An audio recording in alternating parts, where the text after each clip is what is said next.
Hörmətli dostlar, değerli qonaqlar, xanımlar və cənablar. Azərbaycanın ən uca nöqtəsi hansıdır? Azərbaycanın ən müqəddəs yeri haradır? Azərbaycanın ən cazibəli, ən doyulmaz güşəsi haradır? Bu suallar səslərincə hər kəsin gözünün qarşısında müxtəlif mənzərələr canlanacaq. Biri Şahdağı, Tufandağı düşünəcək, biri Əshab-ı Kəhfi, bir başqası Xıdır Zindəni fikrinə gətirəcək. Bir ayrısı Xınalığı, bir ayrısı Batı-Batı fikirləşəcək. Ancaq o dəyərlərin hamısını, füsunkarlığı, əsrarəngizliyi, doyulmazlığı, müqəddəsliyi özündə qovuşdura-qovuşdura, həm də Azərbaycanın ən hündür nöqtəsi olmaq qiymətinə layiq olan məkan buradır. Azərbaycanı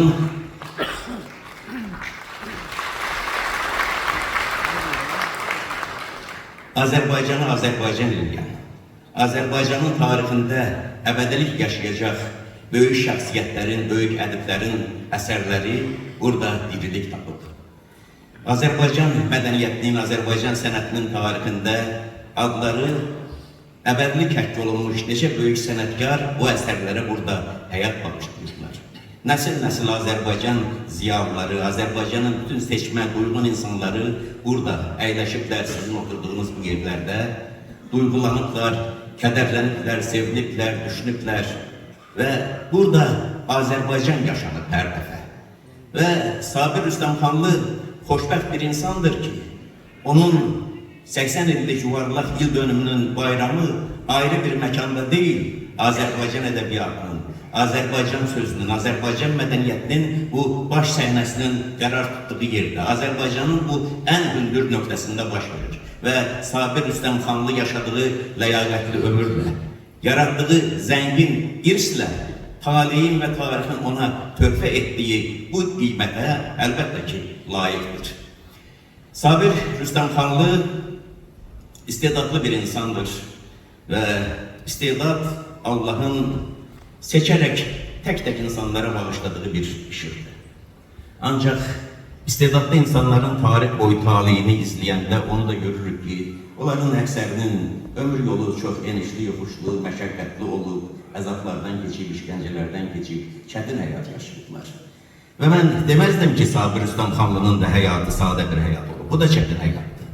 Ancaq bu həm xoşbəxt bir həyatdır, həm də xoşbəxt olmaqdan başqa xoş vaxt həyatdır. Çünki vaxt nöqteyi nəzərindən də Sabir Rüstəmxanlının bəxti çox gətirib. Və vaxtına düşmüş insanlar deyə biləcəklərini, Allah'ın onlara bağışladığı istedadın sayəsində millətə çatdıracaqlarını təhvil verə bilirlər. Və Sabir Rüstəmxanlı da erkən yaşlarından çox gənc ikən Ədəbiyyat və İncəsənət qəzetində işləməyə başlayıb. Ədəbiyyat və İncəsənət qəzeti 1960-70-ci illərdə Azərbaycan ziyalılığının, Azərbaycan mədəniyyətinin, Azərbaycan ədəbiyyatının mərkəzi idi. Orada çalışanların hamısı şəxsiyyətlər idi, böyük qələm sahibləri, güclü istedad sahibləri, istedadlı insanlar və onların adları bütün Azərbaycan boyu məlum idi və onlar həm də qoruyuculardılar, dilimizi qoruyurdular, ədəbiyyatımızın nüfuzunu, səviyyəsini hifz edirdilər və ora gəlib gedənlərin hamısı da o çağın ən tanınmış seçmə insanlarıydılar. Və Ədəbiyyat İncəsənət qəzetinin bu Azərbaycan ziyalılığının, Azərbaycançılığın mərkəzi olmaq vəzifəsini 1920-1930-cu illərdə Kommunist qəzeti daşımışdı və o zaman o Kommunist qəzetinin başqa siyasi mətləblərdən nə yazır yazsın, amma orada toplaşanların böyük əksəriyyət Azərbaycanın çox üstün insanlarıydılar. Cəfər Cabbarlı başda olmaqla o çağın bütün böyük şəxsiyyətləri, iti qələm sahibləri, iti düşüncə sahibləri cəmləşmişdilər. Və Sabir Rüstəmxanlı o insandı ki, o keçdiyi yolu yaşadığı ömürdən daha uzundur. Və Ədəbiyyat İncəsənət qəzetində çalışdığı dövrdən qalan bir lətifəvari, amma gerçək əhvalat bunu təsdiqləyir. O zamanlar bizim sonraların çox görkəmli şairi, o zaman da artıq tanınan, bütün millət tərəfindən etiraf edən Qabillə bir otaqda əyləşirlərmiş. Qabilin o zaman təxminən yaşı 50-nin həndəvərində idi. Sabir Rüstəmxanlı da gənc bir insan, universiteti yenicə bitirib işləyir Ədəbiyyat və İncəsənət qəzetində. Günlərdən birində Qabil çox zəndlə baxır Sabir Rüstəmxanlıya, deyir ki, Qoca, yaxşı qalmısan ha. Sabir deyir ki, mən 23 yaşım var, mən necəyəm yaxşı qalmısan? Bu zarafatla deyilmişdi. Amma bu sözün içərisində həqiqət var. Yaxşı qalmışdı Sabir. Çünki 23 yaşında olanda da, 30 yaşında olanda da, 40 yaşında olanda da, 50 yaşında olanda da və indi 80'ine çatanda da Sabir əslində bu yaşadığı ömürdən daha uzun ömür yaşamış bir insandı. Sabir həmişə yaşından böyük olur. Sabirdən o dövrdə Ədəbiyyat və İncəsənət qəzetində işləyən və heyflər ki, çox erkən itirdiyimiz İsa İsmailzadənin o çağlarda yazdığı bir şiir var. Tamam başqa bir münasibətlə yazmışdı, arkasında o şiirin ayrı bir tarixçə var, amma bu misraları Sabirə çox uyğun gəlir. Yazırdı ki, bir anlıq qonağam sənin ömrünə, soruşma nəçiyəm, hardan gəlmişəm. Uzaq mavilikdə bir adaşım var, mən onun səsiyəm, oradan gəlmişəm. Sabir ömrü boyu məhz belə olub. O yalnız Sabir Rüstəmxanlı olmayıb, bir nəslin övladı, hansısa bir ailənin içərisindən çıxmış bir insan yox.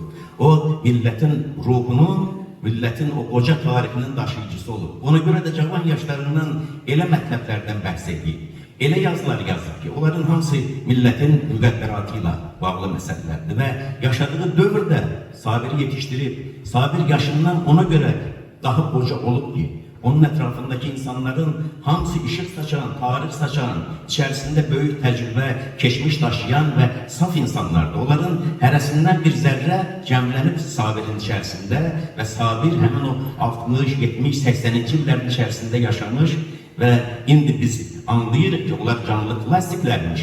Onların hamısının varlığını, ruhunu özündə yaşanan bir insandır. Günlərin birində o gənc yaşlarında, həmin o 23, 24, 25 yaşlarında olduğu çağlarda unudulmaz ədəbiyyatşünasımız, mərd insan Abbas Zamanovuna xəlvəti bir şəkil göstərir. Cavad xanın şəklini göstərir və bir impuls, bir nöqtə, bir işıq ucu Sabirin içərisində qalır. Üstündən zaman keçir, Cavad xan haqqında roman yazır. Hadirin hansısa bir şeirini dərc edilməyən, insanlara çatmayan bir şeirini hansısa məclisdə Əzim Rəhmədovdan eşidir, sonra zaman keçəndən sonra Hadi dönüm olur onun qəhrəmanı. Və Sabir Rüstəmxanlıya həmişə ruh verən, Sabir Rüstəmxanlının içərisini tərpədən millətin müqəddəratı ilə, talihi ilə bağlı olan məsələlər olub. 1960-cı illərdə Azərbaycan gerçəkliyində bir çox insanların üzdən bilmədiyi müqəddəratla bağlı, millət talihi ilə bağlı hadisələr baş verir. Azərbaycan dili nisbətən küncə sıxışdırılmışdır. Yazıcılar, şairlər gücləri çatdıqca buna etirazlarını bildirirdilər. Bəxtiyar Vahabzadə Latın dili şeir haqqında yazırdı. Latın dili ölü bir dil idi, amma diri bir dil kimi yaşayır, insanlar istifadə edir və müqayisə edirdi ki, elə dil var deyirdi ki, özü diridir, amma ölü kimidir, küncə sıxılır. Amma Latın dili ölüdür, yaşayır. Rəsul Rıza bir başqa şeir yazırdı. Stenografçılar haqqında yazırdı ki, oturublar iclas gedir, iclasın içərisində 3-4 nəfər sürətlə fasilə vermədən yazırlar, amma Azərbaycan dilində olan mətnləri yazacaqlar, əsniyirlər. Yazmağa mətn yoxdur, çünki hamı rus dilində danışır. O dövrdə mətbuat da, qəzet də, bizim ortaya çıxan bütün nəşrlər də daha çox rus dilində idi və Azərbaycan dili uğrunda gizli mübarizə ittifaqlar yaranırdı. Talihlərini böyük risklər altında, təhlükələr altında qoyaraq mübarizələrini aparırdılar və o dövrün içərisində köksünü qabağa verənlərdən biri Sabir Rüstəmxanlı idi və Sabir Rüstəmxanlının dilimizə xidməti onun bütün ömrü boyu davam etdi. O xidmətin bir nümunəsi odur ki, o çox sağlam, şirəli, gözəl bir Azərbaycan dilində bütün ömrü boyu yazıb. Şeir yazıb, nəsr yazıb. Ancaq bundan əlavə o dilin qoruyuculuq istiqamətində də çox işlər görüb və dilimizi hifz eləmək, dilimizi diller arasında daha uca mərtəbəyə çıxartmaq yolunda onun mübarizələri unudulmazdı. Onun sağ ol ana dilim şeiri dilimizə həsr olunmuş bir manifestdir ki, gərək dərsliklərimizin hamısında hər zaman olar. Çünki ana dilinə sevgi olmasa, millətə sevgi də mümkün deyil, torpağa sevgi də mümkün deyil. Milletin, yurdun sərhəddi ana dilinin sərhəddindən başlanır və Sabir Rüstəmxanlı da ömrü boyu bu sərhəddi qorumaqla məşğul olur. Səttar Bəhlulzadə küçəsi haqqında yazırdı. Səttar Bəhlulzadə küçəsi haqqında Bakı Sovetinin məktub şekli var. Və indi 60-cı, 70-ci, 80-ci illərin Azərbaycan mətbuatını qaldıranlar gələcək illərin içərisində bu dövrdən bir xəbər olanlar məətəl qalacaqlar ki, axı bu Azərbaycan şairləri niyə görə Afrika zəncilərini bu qədər müdafiə edirlərmiş? Niyə görə ayrı-ayrı şəhər küçələrə belə şeirlər həsr edirlərmiş? Bunun arxasındakı tarix gərək bilinər. Bizim nəsillər bilir bunu. Rəfiq Zəkanın da şeiri vardı. Cavid prospekti könlümdən keçir. İstəyirdi ki, Bakı şəhərində Cavid prospekti olsun. Və Sabir Rüstəmxanlı açıqca yazırdı ki, bu geniş, işıqlı Əmirgan küçəsindən bir balaca bir dalan kimi bir küçə ayrılır Sətbər Bəhmuzadə küçəsi. Niyə belə olmalıdır? Axı Əmirganlar gəldi gedərdi və bu millətin tarixində onların hansı kədərli izləri var, bu bəlli idi. Və Sabir Rüstəmxanlı bircə şeirinin içərisində əslində düşüncələri oyadacaq çox mətləbləri ötürürdü insanlara. Sabir Rüstəmxanlı ədəbiyyata gəldiyi gündən milli siyasətlə məşğul olub, millət siyasəti ilə məşğul olub. Dil millətin siyasəti idi. Millətin tarixi onun millət siyasətinin vacib bir hissəsidir. Onun müraciət elədiyi mövzuların hamısı bütövlükdə mədəniyyət siyasəti, millət siyasətinin ayrı-ayrı istiqamətləri, şaxələridir. Ancaq onun heç vaxt məqsəd olmayıb ki, peşəkar siyasətlə məşğul olsun. Peşəkar siyasət isə günlərin birində Sabir Rüstəmxanlı özü çəkib yanına getirdi. 80-ci illərin sonlarında milli azadlıq hərəkatı başlanırdı.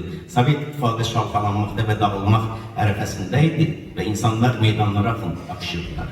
O çağda millətin içərisindən keçənləri, millətin sözünü sərrast deməyi, dürüst deməyi, dəqiq çatdırmağı bacaranlara böyük ehtiyac vardı. Sabir Rüstəmxanlıdan başqa da ortada olan o çağda insanlarımız vardı. Ancaq Sabir Rüstəmxanlı onların hamısından fərqlənirdi. Sabir Rüstəmxanlıda o hissiyat da, o çılğınlıq da, o millətə ateşin məhəbbət də vardı. Amma bir dövlətçi düşüncə də vardı, vətənçi düşüncə vardı. Millətin taleyi haqqında, bura toplaşan insanların aqibəti sonra necə ola biləcək haqqında düşünmək məsələsi də vardı. Və Sabir dönüb oldu həm də siyasət adamı.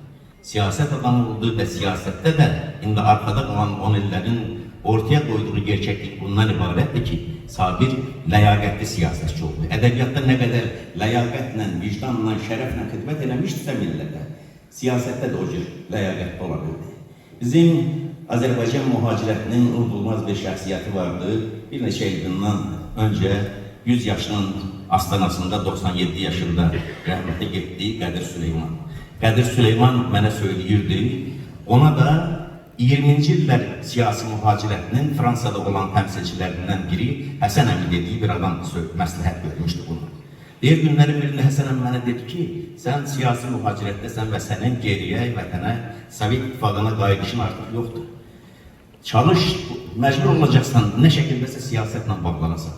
Amma siyasətlə bağlananda elə et ki, çörəyin siyasətdən çıxmasın. Elə et ki, sənin o siyasətdəki yerin səndən böyük olmasın.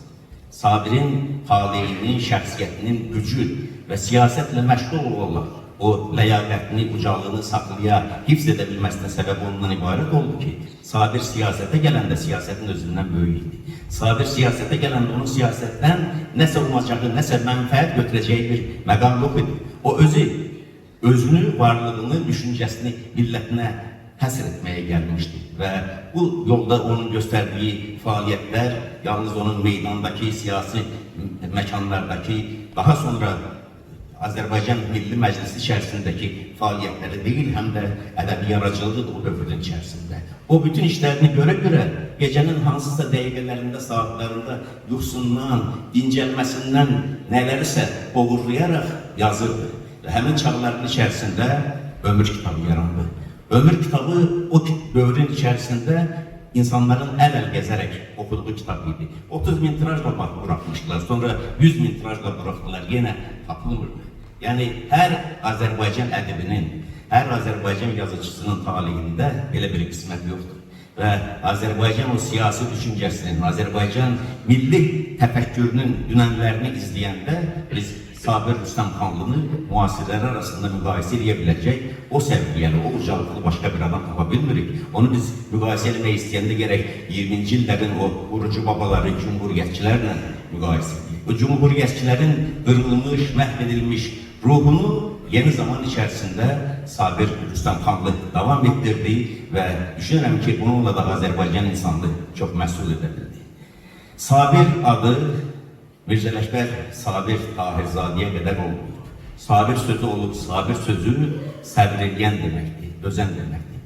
Mirzə Ələkbər Sabirin de adı Ələkbər idi, ancaq özünə Sabir təfəllüsü götürmüşdü. Sabirin şöhrətinin, Sabirə sevginin nəticəsində Sabir adı dönüb oldu, sevilen bir ad. Ancaq nə o adı daşımış, o təxəllüs daşımış Mirzə Ələkbər Sabir səbir edən dözən olub, nə həmin adı daşıyan və gör ki, o ad da hansısa ruhu ötürə bilir özündən sonraki nəsillərə, nə də Sabir Rüstəmxanlı səbir edən dözən olub. Çərçivələri sığan olmayıb, ilk gənclik çağlarından. Qəzetçiliklə başlamışdı yolunu, ədəbiyyat və incəsənətdə çalışırdı, ancaq qəzetçiliyə sığmadı. Üzünü döndərdi, elm sayır. Sabir Rüstəmxanlı haqqında onun 30 yaşında, 40 yaşında, sonra 45 yaşında, 50 yaşında, 55 yaşında, 60 yaşında, 70 yaşında ve bugün ben həmişə danışmışam, yazmışam. Ve hakkında ilk yazdığım yazı, ilk hazırladığım veriliş oldu 1976 ildə. O yıl Molla Nəsrəddin jurnalının 70 yaş tamam olurdu. Sabir Rüstəmxanlı 30 yaşındaydı ve artıq müzakirədən keçmişdi. Onun dissertasiyası elmi rəhbəri Məmməd Hüseyin Təhmasib idi. Cəlil Məmmədquluzadə və folklor mövzusunda dissertasiya yazmışdı. Çok güzel bir əsər idi. Abbas Samanov səsini yazmışdım, çıxışını yazmışdım. Mənim müəllimim, o vaxt mən tələbə idim bu veriliş hazırlayanda. Abbas Samanov çok yüksek qiymət verirdi bu əsərə. Və əgər elmdə qalsaydı, filologiyada xidmətlərini davam ettirsəydi, Sabir Rüstəmxanlı bugün Azərbaycan ədəbiyyatşünaslığının ən ön sıralarında olan ən böyük alimlərdən biri olardı. Ancaq elmin də çərçivəsinə sığmadı. Poeziyada başladı özünü ifadə etməyə, publisistikada özünü ifadə etməyə. Ancaq poeziyanın da, publisistikanın da çərçivələrinə sığmadı. Başladı nəsrə, prozada Azərbaycan nəslində, Azərbaycan romançılığında bir-birindən gözəl, qiymətli əsərlər yazdı. O əsərlərin hamısı da bu veya diğer şekilde mütlak milletin tarihi, bütünlükte Türklüğün tarihi, Türklüğün mübədderatı, muasır zaman içerisindeki yeri ve gücü hakkındadır. Onun geleceği içerisinde yaşamak hakkı hakkındadır. Ve Sabir Rüstəmxanlı bütün ömrü boyu onu bir edip kimi de, bir siyasi kadın kimi de, illerce biz Milli Məclisdə yanaşı olmuşuq ve en yakın mesafeden müşahede eləmişəm. Bir millət vəkili olarak da həmişə xalqın sözünü deyib, heç vaxt qəlb saxta söz dilinə gəlməyib, qələminə gəlməyib. Ona görə də başı ucadır, həmişə vüqarlıdır, həmişə iftixar etməyə haqqı var ki, mən heç vaxt başımı aşağı əyməmişim kiminsə qarşısında. Ancaq onun bir etiraf şeiri də var ki, bəli, mən baş əydim, bəli, mən səcdə elədim, bəli, mən pərəstiş elədim. Kime səcdə eləmişdi, kime baş əymişdi, kime pərəstiş eləmişdi Sabir Rüstəmxanlı. Günlerden birinde yolu düşmüştü Manqolistana. Manqolistana dayanmıştı Orxon Yenisey daş kitabelerinin karşısında. O daş kitabelerin ki ana dilimizde, Türkçemizde yazılır ve bizim əsirlərin o tayındaki, minilin o tayındaki gücümüzü gösterir. Dilimizin, milletimizin ruhunun qüdsiyyətini, milletin ruhunun ve əzəmətinin ifadəsidir bu. O daşların karşısında sadece dayanabilmemişti, köprəlmişdi, diz çökmüştü o daşın karşısında, o dilin karşısında, o dilin içerisinde daşınan milli ruhun karşısında baş əymişdi. Ve Sabir ömrü boyu belə dəyərlərə baş əydiyinə göre, onun sözlerine, onun yazdıklarına, ondan bu millete yadigar kalacak birsə, bütün gelecek zamanlar içerisinde de həmişə baş əyilecek, məhəbbət gösterilecek. Sabir çerçevelere sığmayandı. Sabir sərhədlərə sığmayandı və Sabir gəlib çatıb İstanbul'a. Günlerden birinde yolu düşmüştü Manqolistana. Manqolistana dayanmıştı Orxon Yenisey daş kitabelerinin karşısında. O daş kitabelerin ki ana dilimizde, Türkçemizde yazılır ve bizim əsirlərin o tayındaki, minilin o tayındaki gücümüzü gösterir. Dilimizin, milletimizin ruhunun qüdsiyyətini, milletin ruhunun ve əzəmətinin ifadəsidir bu. O daşların karşısında sadece dayanabilmemişti, köprəlmişdi, diz çökmüştü o daşın karşısında, o dilin karşısında, o dilin içerisinde daşınan milli ruhun karşısında baş əymişdi. Ve Sabir ömrü boyu belə dəyərlərə baş əydiyinə göre, onun sözlerine, onun yazdıklarına, ondan bu millete yadigar kalacak irsə bütün gelecek zamanlar içerisinde de hemşe baş eğilecek, məhəbbət gösterilecek. Sabir çerçevelere sığmayandı. Sabir sərhədlərə sığmayandı. Ve Sabir gelip çatıp 80 yaşına. O 80 yaşı aslında bir neçə gün önceydi. Bugün artık onun ömrünün 81. yılına başladı. 80 ilin çerçevesine sığmadı. Ben arzu edirəm ki, gün o gün olsun ki, Böyük Azərbaycan ədibi, Böyük Azərbaycan ziyalısı, Böyük Azərbaycan artık bunu biz qətiyyətlə bütün onun şəxsiyyət və irisini göz önündə tutaraq deyə bilərik ki, Sabir Rüstəmxanlının 90 yaşın çerçevesine de sığmadığını, 100 yaşın çerçevesine de sığmadığını ve gelecek günlerin içerisindeki indiki aydın düşüncesi, indiki iti qələmiyle bizimle bir gövdə olmasına hamımız şahit kəsdir.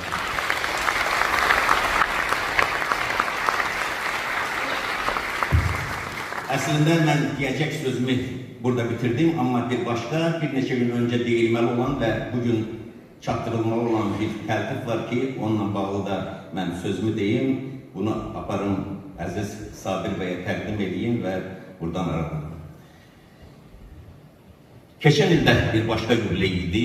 Azərbaycanın böyük şairi Rəsul Rızanın doğumunun 115 ili tamam olurdu. Bu il ise onun başka bir yuvarlak yıl dönümüydü. Dünyadan gedişinin 45. ili tamam olurdu. Rəsul Rıza 1910. ildə doğulub bir yaz günü, özünün artık akıl çaplarında yazdığı şiiri var. Deyir, ben güllü bir may səhəri doğulmuşum. Güllü bir may səhəri may ayının 19'udur.